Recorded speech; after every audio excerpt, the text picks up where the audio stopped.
Hi guys, I'm Mike and this is F1 Fanatics.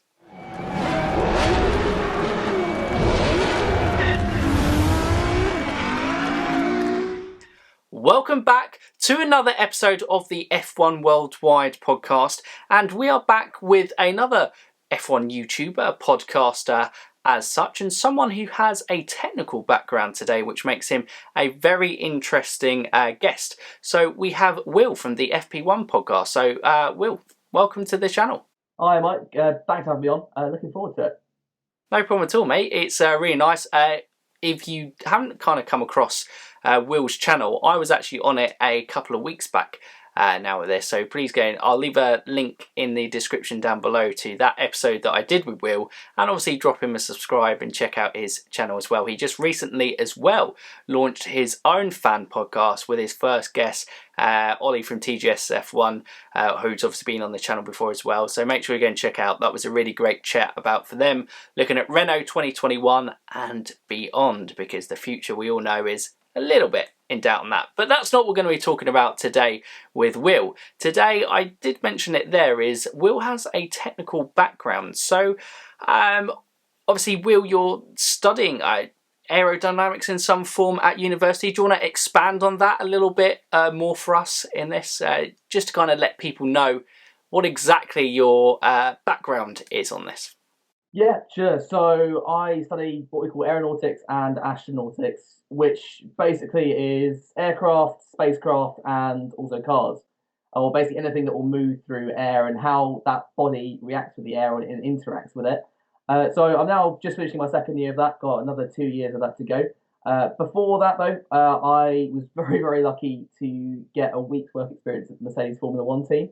So I've got a little bit of insider knowledge there, you could say. Very, very little, was only a week, but still, it's kind of really, really fascinating to see how the factory ran and how all that worked out. Then nowadays, I'm part of what we call a Formula Student team. So a lot of universities all around the globe will have these racing teams set up, where students will design and build their own racing car, and we take it across the world. So we took it to I think Netherlands, Germany, and obviously Silverstone last year. And then we're kind of building. There's no competitions out this year because of COVID, but no, we're working on the on 2021 car, which is really exciting. Looking to go electric with that soon as well. That would be really cool. And I know obviously electric, it's the kind of cool thing at the moment, isn't it? Obviously with Formula E growing in more popularity, the manufacturers transferring their interest across to the electric. I suppose it makes that Formula Student project, a little bit more interesting for people to have a look at. But I suppose a big question would be, obviously you've had some passion for this before going into university. What kind of made you decide that going into the aeronautics is, that was for you? What is this particular element? Obviously aerodynamics is a huge part of Formula One. What made this interest for you? Well, I mean, I have been a Formula One fan my entire life. I was basically brought up around it through my mum, who watched the sport quite passionately back in the day. My first word was Toyota. Watching one of the Grand Prix, it's one of those really embarrassing facts, I guess you could say about me. But I think I kind of wanted to be an F1 driver, but it very quickly became apparent due to my physical build and just the fact that I cannot drive at all that that wasn't going to happen. But sort of towards the end of my sixth form time, I started what we call an EPQ, which is like an extended project. So you can basically pick anything you want outside the school curriculum. And I said, let's do it on Formula One and see what that's all about. And then throughout that, the lady that was running the project at the school happened to have a friend who worked for Mercedes. So I got an interview with her about just really brief interview talking about how we could use things like graphene in the interior of the car to reduce weight in the electronic components, and that eventually led on. And how I still don't quite remember, but it was very, very quick. But I ended up obviously getting a week's work placement there, which was fascinating. And that kind of really solidified it for me that this is what I want to do. And it's just going to the factory, and you kind of walk in the main doors of the Mercedes factory, and at that point it was the 2016 championship winning car, just sort of sat there. It's just fascinating to see it. And I got to go around the factory, got to I can't talk too much about it, obviously I signed an NDA, but yeah, seeing the work ethic of everyone there was just absolutely fascinating. Um, and obviously that maybe kind of that alongside obviously this project that I was doing was looking at aerodynamics and looking at how we could make the cars lighter and whether there was really a kind of a peak to that and whether there could be a point where we just cannot make the car any faster anymore.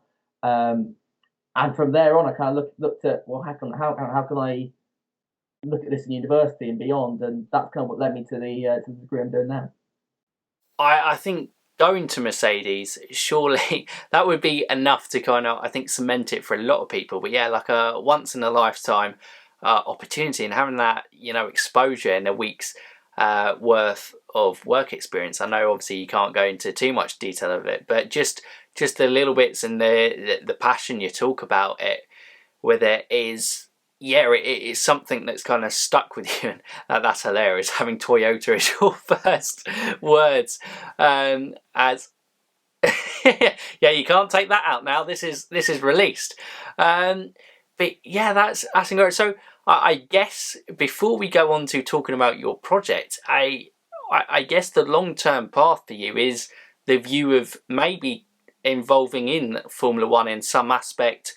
With the skills you're obviously developing and learning in university and the experience you have, of maybe hopefully transpiring and working within the sport one day. Yeah, I came pretty close back last year. Managed to secure 2 interviews for Williams, got down to the last 6 for an aerodynamic placement, but just missed out sadly.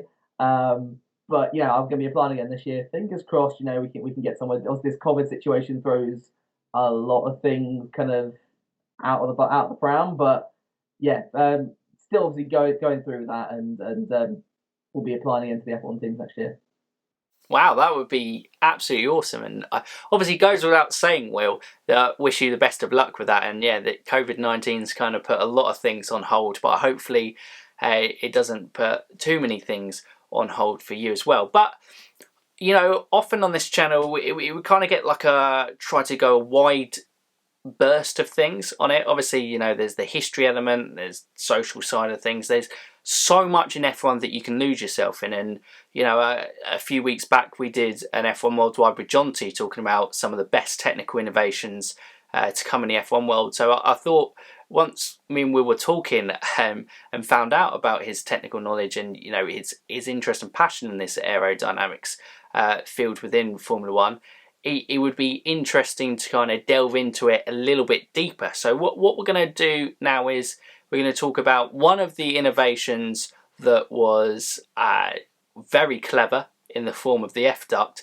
and then we're going to kind of look at, obviously with your project, I think it's around about the 2008 going into 2009 rear wings, and also looking at the 2022 rule changes, well then obviously originally 2021, now 2022, and how obviously the rear wings in there are vital in terms of trying to make the air cleaner behind the cars so it's easier for cars to follow, and therefore the idea is for overtake. So we'll go in chronological order. Do you want to start off with the 2008-2009 project?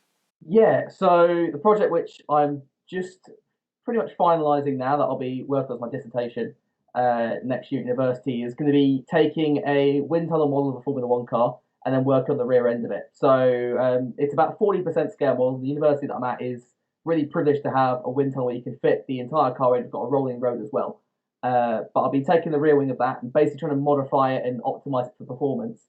And also, as you touched on there, looking at the 2022 regulations and seeing if we can modify the way the dirty air comes off that wing to make racing with that rear wing much better for the spectators. I mean, that is a really cool thing to have on a university project, working on a wind tunnel and, like I said, moving road as well. That is very cool. That also must be incredibly expensive. So I imagine you're probably a little bit nervous every time you're using it. So what exactly with it in a little bit more detail are you looking to? What's the aim of this project to kind of distinguish from? So I guess the main aim really is to, for a personal side of things, I'm not just be working on the physical side. I've got to model this new wing as well. So using things like SolidWorks CAD, CAD is basically what we use to build up the 3D models. It's what Formula One teams use as well. It would cost a lot of money just to build something out of carbon fiber, chuck it in a wind tunnel on the car, and then for it just not to work. So what everyone does is they'll build up a 3D model in a virtual world first, test it in a virtual wind tunnel, so to speak, which we call CFD. And then if we can see improvements in the CFD data, then we can make it and test it in the wind tunnel. Now, there's still a little bit of a gap between how accurate the CFD is and what real life will really do with this part. But what we found is, as Formula One teams have done more and more research into this area, our knowledge of CFD and our knowledge of fluid dynamics has really, really improved. So basically what I'll be doing is I'll start with that base rear wing, which is about 2008 sort of spec, just before they moved to the skinny wings. And I'll start with that, and I'll run some kind of CFD data through a bunch of scenarios. And then I'll start modifying the geometry of it. So the end plates, I think, is the big thing that I want to really work with, because the end plates, they do a lot more than you think. If you took the end plates off, the rear wings would produce a hell of a lot more drag, because as the air gets to the end of that actual wing, the actual aerofoil section, if it hits the end of that, it doesn't really know what to do. All the way along the rest of the wing, it will just kind of flow nicely over the top and the bottom of it and create the downforce you want. But you get to the end, it gets a little bit stuck, a little bit confused, and it will turn into what we call a vortex, which is almost like a little mini tornado coming off the back of the wing. Now, this, even though it's at the rear of the car, it produces a massive amount of drag. What the end plates do is you basically stick them on the end, and it blocks that vortex from happening, or at least weakens it. So what we'll do is we're trying to modify those, and there'll still be vortexes coming out of the ends of the end plates, but we're trying to direct where those vortices go, and therefore either improve the downforce or reduce the drag, because both of them will add to the overall performance of the car. That's really cool, and obviously it's something directly a translatable skill, which is obviously the end goal for you, is maybe working in Formula One, because it's the big thing. Obviously, we've seen in recent years with like front wings and rear wings, all the kind of the reason why they're trying to simplify things in 2022 is because they've got so complicated the aerodynamic size with all the winglets and creating all these vortexes going off the car, and they're optimizing the performance for that specific car. But obviously, we've got to the stage where following the car has been not necessarily in the midfield. I don't know if you agree with this, Will. From my limited understanding, I would say you would have more, but I would say the midfield cars, because they don't have as much downforce compared to the top three of Red Bull, Mercedes and Ferrari, the following on those cars still hasn't been, it's not been great, but it still hasn't been bad. Especially in 2019, we still got to see a lot of on-track action, but I think it's the more advanced that these come, like the teams Mercedes, Ferrari and Red Bull have been able to, the complexity of these vortexes and the way that the air travels beyond the car really has made following each really difficult, hasn't it? You're sort of right with that one. It goes a little bit deeper in terms of the actual design philosophy of the car and where that team is on the grid. So if you look at, say, a midfield team like Renault, they're going to go into the design process thinking, okay, we're going to be fighting cars, especially in a very competitive midfield, which is what we have at the moment. Therefore, they've got to make their front ends a bit more susceptible to running in that dirty air, which is basically the pocket of air that a car leaves behind. So usually, if cars moving through air, it's hitting just nice, smooth. We call it laminar flow. So it's basically going straight. When that air is interacted with the car, obviously you get these vortices and you get all these tornadoes, and that's what we call dirty air. Now, a majority of the cars are designed to run the best in that. In fact, all the cars are designed to run best in that laminar flow. So when it hits the dirty air, the car isn't producing as much downforce or as much performance as it normally would, which is why racing in Formula One has kind of taken a hit recently, because these cars can't race so closely. Now, if you go back to say 2014 and that Mercedes, there's a couple of races. I think Germany, off the top of my head, might have been a really good one. I want to say Brazil that year as well. For some reason, that might have been a slightly different year. But it was basically years where the Mercedes, or races when the Mercedes wasn't in its normal grid spot. So Germany was when Hamilton, I think, crashed out in qualifying. So he was stuck slightly further back in the pack. Now, because Mercedes have come in and designed that car to work well in clean air, because they know that's where that's going to be, it's going to be more badly affected when it ends up racing in the midfield because the car's not been specifically designed to be racing. I think another example is Singapore. So I cannot remember the year off the top of my head. It might have been 2015 or 2016. Mercedes had a really off weekend for whatever reason, and that really wasn't helped in the race because I think Rosberg qualified back down in P6. He really struggled to kind of push through the grid because he just didn't have as much downforce as he was used to. That Mercedes car was so attuned to be running in clean air, and now he's kind of stuck in a situation where he's got 4 or 5 drivers in front of him that are all producing this dirty air, which really affects the Mercedes worse than the rest of the grid. That's fascinating. I mean, saying it now makes complete sense that obviously teams would have a vague idea of where they're expecting to compete. So, the likes of McLaren, Renaults, as much as they openly, publicly would say, look, we're going to push and try and break into the top 3, will realistically know the main fight of their season will be within that midfield. So, yeah, making the car more susceptible to be probably damage limitations, probably the best way of describing it, of how their aerodynamics affected in that dirty air is interesting. But yeah, you're right. It's something that you often describe that sometimes I think on a basic front we'll look and say, oh, why is that driver's struggle? I say more recently, Valtteri Bottas, especially I would say in 2018, really struggled whenever he was a bit further deep, and it would be a little bit like, oh, well, Bottas, he can't drive and overtake through the field. But I suppose that puts an extra element to it, which is really interesting, that the car just isn't designed to drive there. So therefore, it's a lot harder than what it should be. Yes, it might be superior in a lot of areas to the cars in front of it. But yeah, if it's not being able to have its main downforce element, which is gripping it to the track, it must make it a very difficult car to drive in some situations.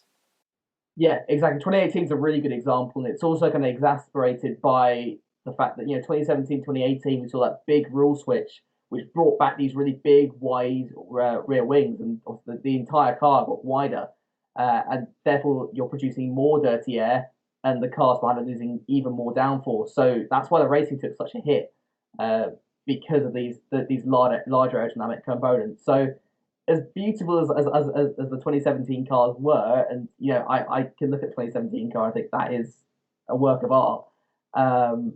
It's got that, I guess, drawback where you're really hurting the racing because of all that dirty air that you're throwing up behind the cars. It's that fine balance, I think, within Formula One that is almost building the technical innovation side and the entertainment side, and it's finding that perfect compromise, because there'll never be the perfect compromise. There'll be times where it lends itself more to the entertainment side, and then there'll be times where it leads more to the technical innovation side. But yeah, you're absolutely right. 2017 cars, although especially for you on the understanding of it, go brilliant cars. We need it to adapt, and obviously with these rules being fairly kind of set how they were over the past couple of years, there hasn't really been a major rule change for a while on it.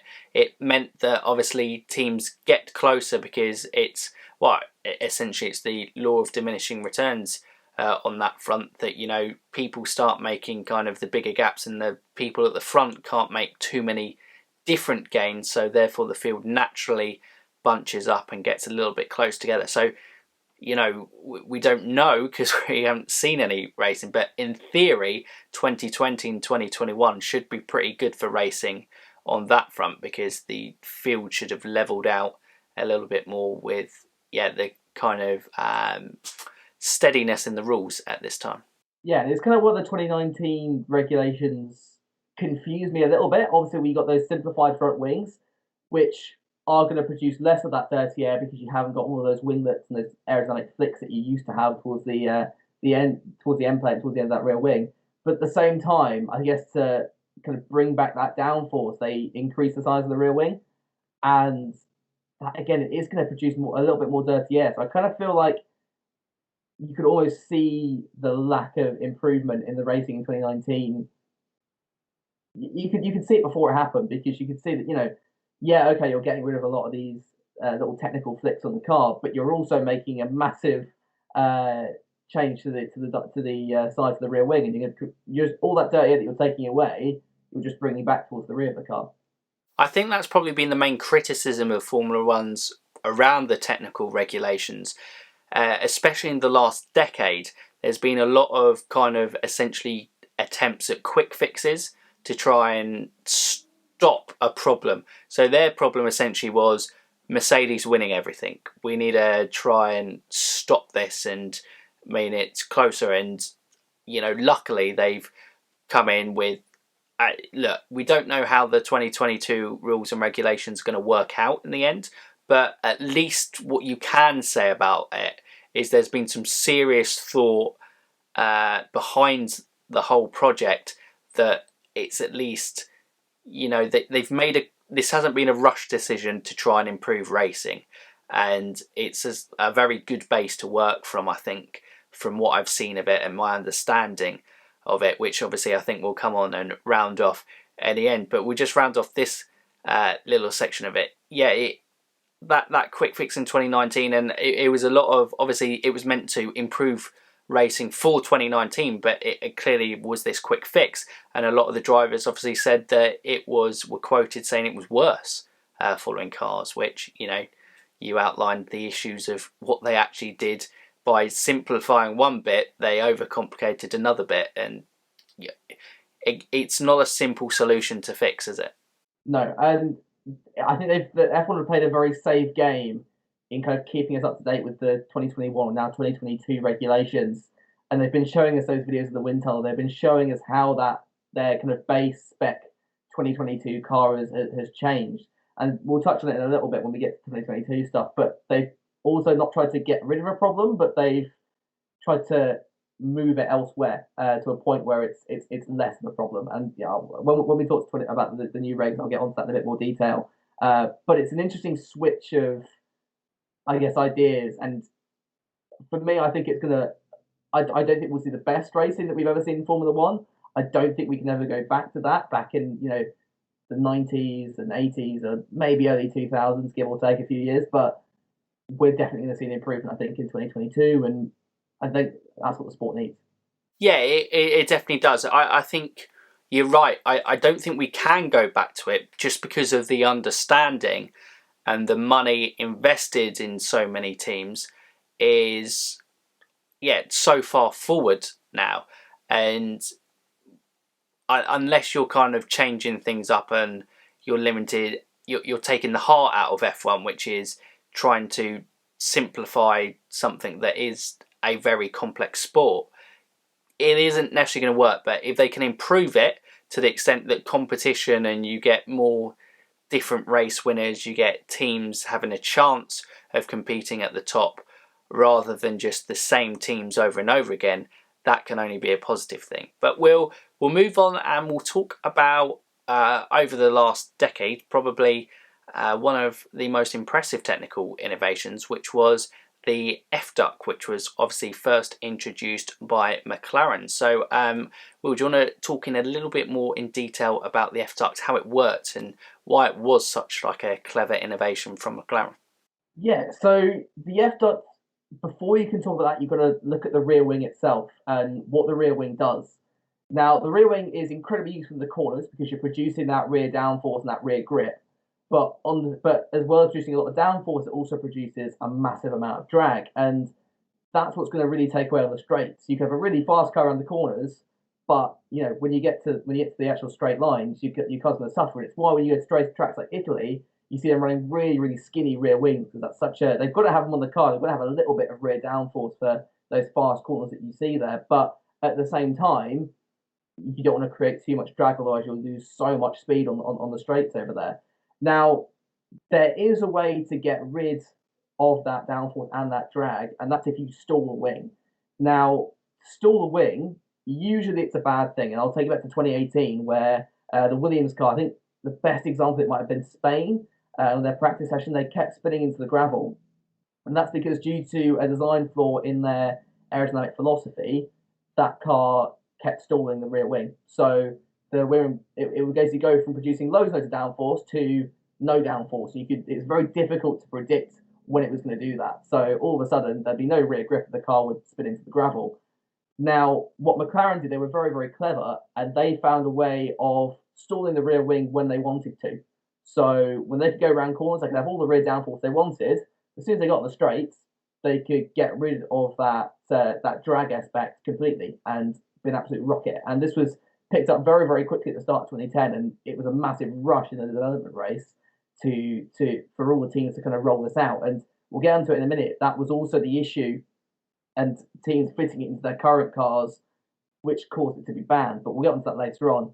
What the F duct was basically was a little duct at the in the nose of the car, or on the I guess the top of the chassis. And usually, if the driver didn't do anything, it was harmless. Air would go into the duct and it would pass out through a hole at the back of the car and not affect anything.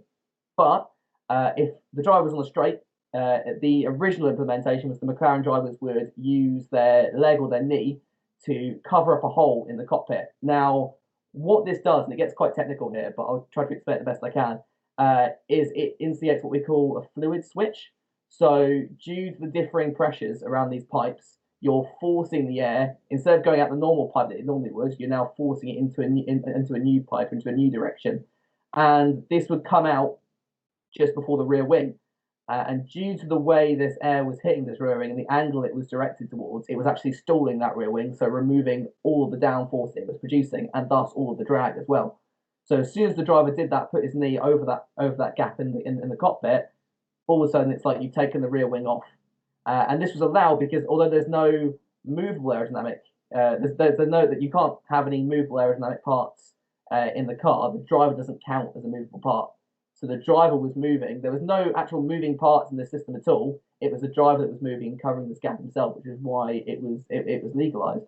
Now, in the end, it kind of became obsolete because we got DRS coming in 2011, and that was, I guess, it all stemmed from this F duct idea. It was more because of that awful 2010 finale where we saw Alonso stuck behind, I think it was Petrov and the Renault, and couldn't get past because again, going back to that dirty air phenomenon.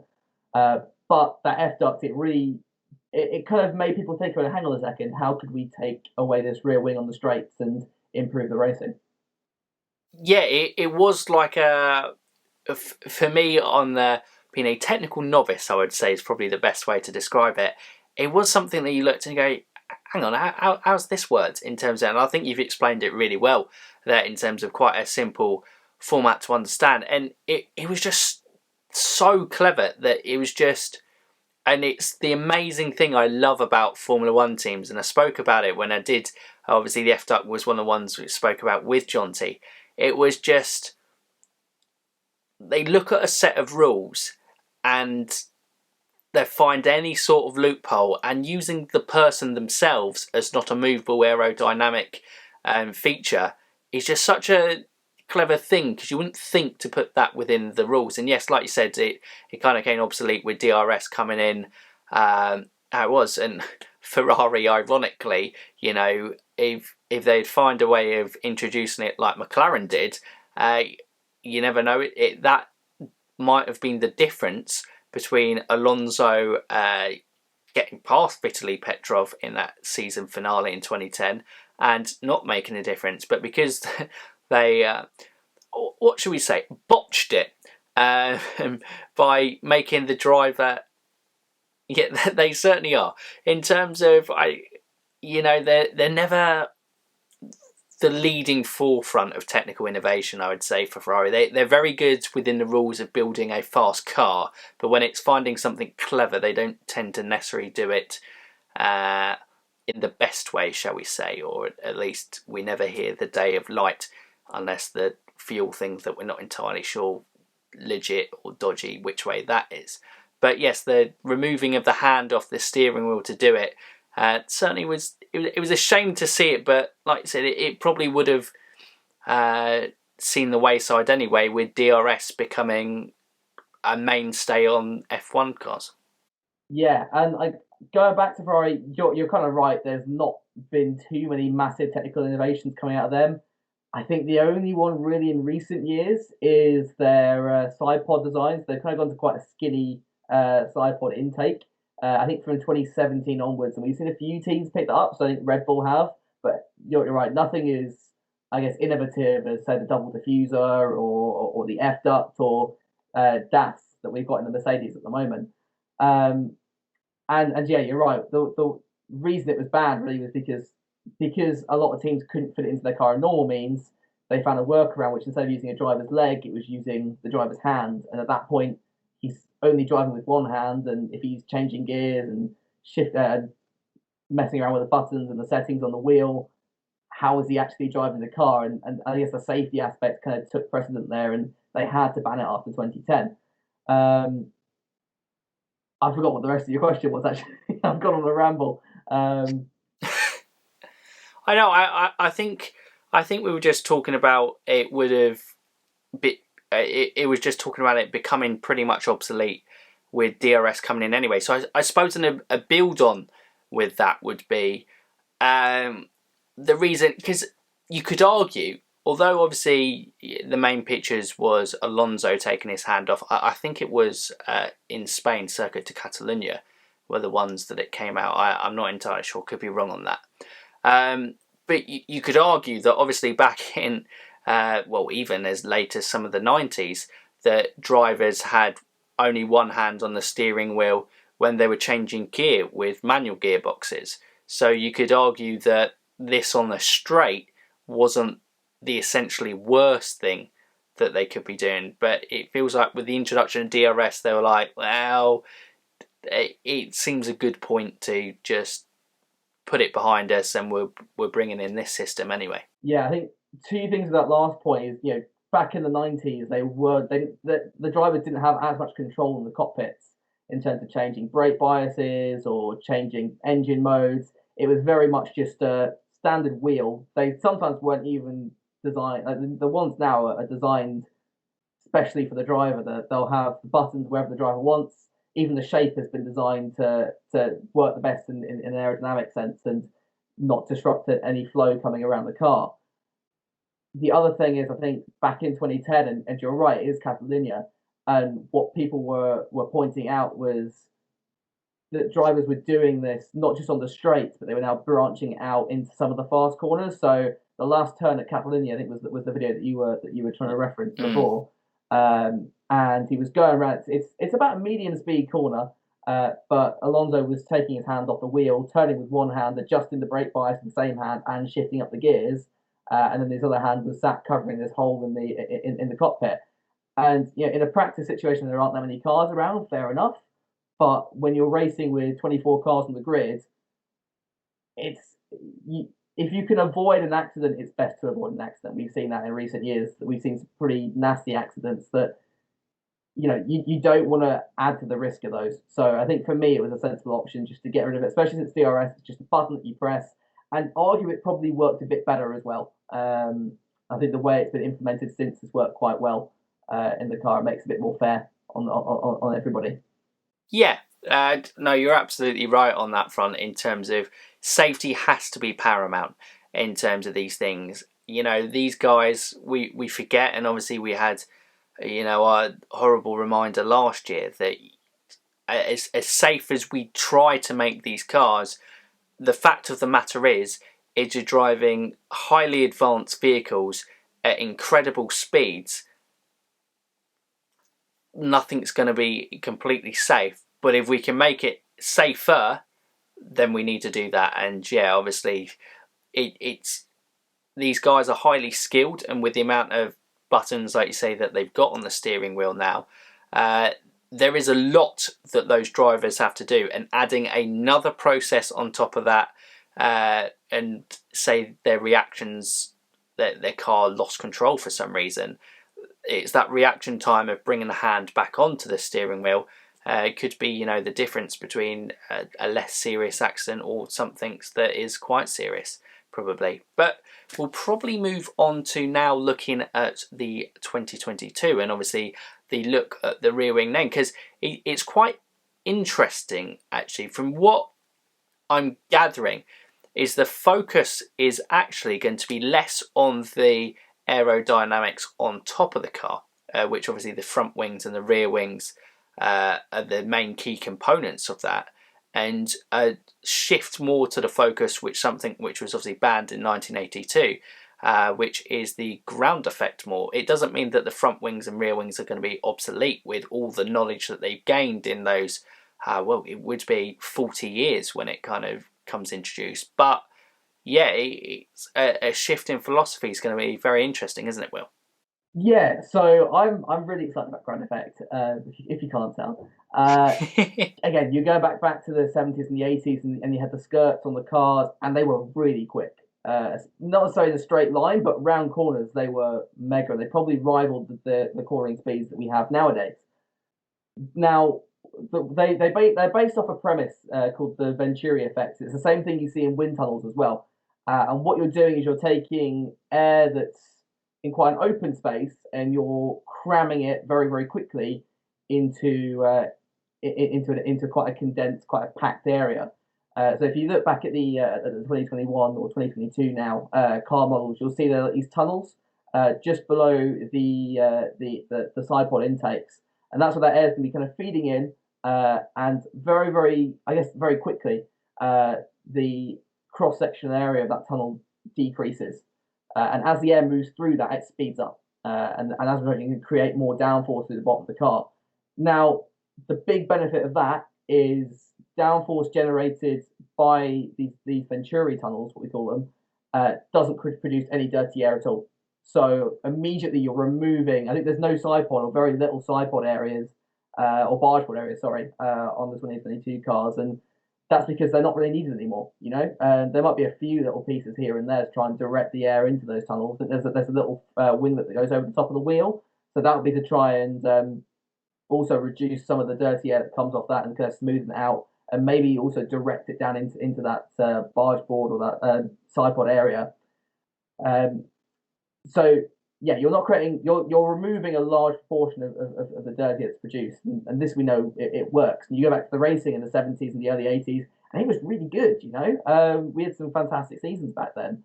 The other thing, and this is what I'm, I guess, most impressed by, is they've kind of acknowledged the fact that, you know, you're going to have a rear wing on the car and it's going to produce some dirty air. So they thought outside the box. They thought, well, okay, what can we actually do with that dirty air? Now, at the moment, it's going slap bang into the car behind, and it's taking all the aerodynamics of the car, and that's why it's becoming really quite difficult to overtake. With the 2022 regs, what they're doing is, instead of pushing it into the car behind, they're trying to more push it up over the top of the car behind. And this is what's really clever, because obviously if that dirty air is on top, it's not going to be an issue at all. It's not going to affect the aerodynamics of the car. There's nothing for it to interact with.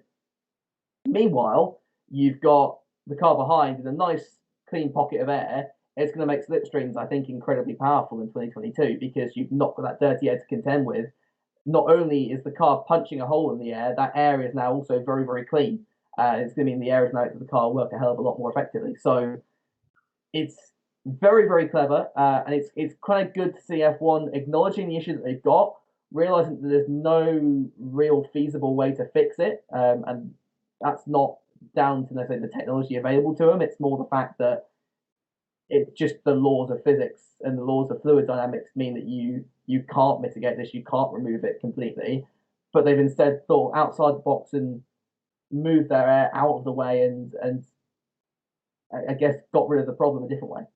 Yeah, I mean, I think the percentages that they've said is currently right now, it's in a following car, they have a loss in aerodynamic performance by about 50%, I believe it is, and they've reduced that down to 10% on their kind of, their tests in the wind tunnel on the model that they've created and prescribed for the what will be 2022 cars that get introduced. And yeah, I think it is really cool. And it's also debated in, obviously we've spoken about DRS there was trying to resolve an issue in overtaking, and it's kind of made, shall should we say, overtaking on straights a bit OP in terms of the advantage that they can gain from the DRS. So therefore makes overtaking a little bit artificial in some sensing, where if the proposed benefits of obviously launching this dirty air over the top of the car behind them, a quick note on that. Say at the start, if we had 3 cars following each other quite close, how would the air follow on that front? Obviously, it's thrown over the first car, but obviously that air's got to go somewhere. Would it then interfere with the second car following, or yeah, I suppose it really depends how close they are following each other. Yeah, that's a very good point. I haven't got the answer in my head. Thinking about it, I guess. I've put you on the spot here, mate. That's fine. I think I'm trying to go back and looking at what F1 released when they were showing this off. And there's a really good video that Formula One put out back when the 2021 car was announced. They were showing these innovations that they were having with it. And I guess I don't think it would affect the cars behind, because you're just gonna, that dirty air I don't think is gonna dip down. I truthful answer is I don't know, and I guess I don't think it would affect the car, the car behind, the third car behind. It might have a slightly worse effect than say the car, the second car in that say train of 3, but yeah, I think overall it would still be better than what we have if we had 3 cars running today. You know, in the 2019 regs, if there were 3 cars behind each other, it's still an improvement for that third car behind. And one, just to branch off your last point very briefly, you said they've taken it down to 50% to 10%. That is an incredible distance in Formula One. You're usually looking for, even in my Formula Student work, we're looking for very small improvements that might be 0.1 or 0.05%, and that would be considered an improvement. You know, if you've reduced this down from 50% to 10%, when I first looked, I thought there's no way they're going to match that, and I still don't think in the realistic sense they are going to match it. I think it's going to be maybe more like 20, 25% when you kind of factor in just you're taking it out of a wind tunnel and putting it into a real life situation, but it'll still be an incredible gain. And yeah, hats off to Formula One for achieving it. Yeah, would it be to me, because obviously we were talking about ground effect in terms of it doesn't produce dirty air, and obviously with the main focus on aerodynamics will be underneath the car again, like they were, because you know, back in the obviously late 70s, early 80s, where it was its most prominent within the sport, front wings and rear wings were kind of very simple and not necessarily a huge part. I think I remember watching the 1982 Long Beach Grand Prix as part of our classic race reviews, and Ricciardo Patrese spun or crashed early on and lost half of his front wing, and basically carried on the entire race with no real seen loss of performance, because all the main benefits from the aero side of things were coming from the underside of the car. So essentially with these percentage gains, because obviously the main issue with front and rear wings is creating it, the front and rear wings a lot simpler than what we've been used to in recent times. I suppose the main part there maybe getting that gain in percentages because there's less complicated air to get rid of in the first place. Yeah, you're pretty much spot on that one. And you know, again, go back to the 70s, there were some cars that they wouldn't even run a front wing because they didn't need it. You're still going to need the front wings in this case, and I think it's probably safer as well. Bear in mind, one of the reasons they got rid of ground effect in I think it was 82. Was it? Is that what you said? 82? Yeah, it was 1982. I'm pretty sure after the season, obviously, Gilles Villeneuve had that obviously horrific accident, which he lost his life in. I think that was probably the last straw on it. And part of the reason that crash happened was because I think Gilles went over a bump, and if you can't, they had these skirts on the bottom of the car, which they don't. I think they don't have them this year. They're using the Venturi tunnels instead to generate most of it, which is a slight difference to what you were seeing back in the 70s and the 80s. It's using the same scientific theories, but it's doing it in a safer way. With those cars in the 70s, if they went over a bump and that little seal, you could say, between the ground was broken, all of a sudden all that downforce goes away. And if you're traveling at 200 miles an hour down the straight, and all of a sudden you've got no downforce anymore, and you enter a corner, you're in trouble. And I think although I've seen several different explanations for Senna's accident in '94, but it was a very similar thing, except the car bottomed out, so it got too close to the ground, and then again you've lost all your downforce, so Senna had no ability to take that timber around the corner. So I think the way they've implemented it is a lot safer, and if you've got the front and rear wings as well, which will mean you'll still get a bit of downforce on the car, and if the floor stops producing any downforce at all, there is something to fall back on. So that's, I guess, an addition that they've made, thinking back to the 70s and comparing it to now, that makes things a lot safer. And I don't think there'll be any issues. If there are, I'd be very, very surprised.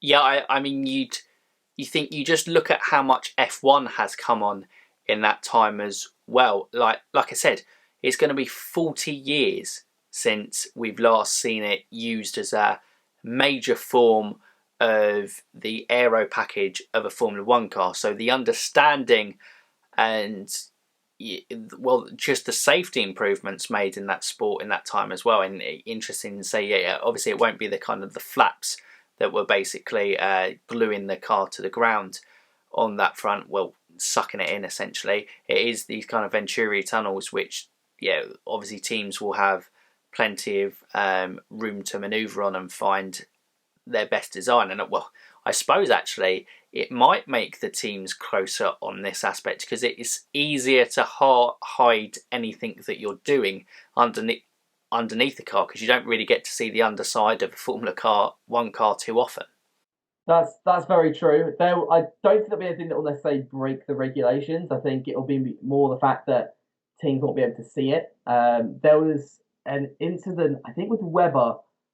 I can't remember if it was 2012 or 2013, but he crashed out at the end of the Italian GP, and Red Bull were incredibly unhappy with the way the marshals lifted that car off the circuit, because you could see the underside of that car, and all the teams are taking note of everything they were doing to the floor. Because of how heavily the teams are scrutinised, I go back to Formula Student. Before we can race, I was at the Silverstone event. Before we could race, we had at least 2 days of going through all these scrutineering tests, and some teams didn't make it through the 4-day event, and they weren't even able to go out on track because their car didn't meet some sort of regulation, or was too loud, or couldn't stop in a certain distance. So the cars are so heavily scrutinised nowadays, it's going to be very, very difficult for a team to get something that's illegal into an actual race situation. Obviously, we've seen it with things like Renault in Japan, but it's something that's, especially an aerodynamic component, it's very, very clear to spot, and the guys at the FIA will be tuned in and will know the regulations at the back of their hand, so they'll be able to say that's illegal, you can't have it. And it wouldn't surprise me if at the start of 2022, at least one team have to modify their car in some way. You usually see that at the start of every kind of new set of regulations. I think Williams got done for their wing mirror design a couple of years back. And again, with the Halo coming in, Ferrari and their Halo mirrors caused a bit of a stir as well. So I think I wouldn't be surprised if the team do kind of push it, but they won't make it into a race situation with any kind of illegal aerodynamic components on the car. Yeah, it certainly would be hard. I think I was more on the fact that teams against rivaling each other, like you said, the way Red Bull were angry about the way that Mark Webber's car was lifted so that they could take notes, because we all know these teams, if they can get any advantage over someone who's maybe got something, a famous one going back to it was obviously that photographer who managed to find the third brake paddle, the Fiddle brake, in the Mclaren back in 1998.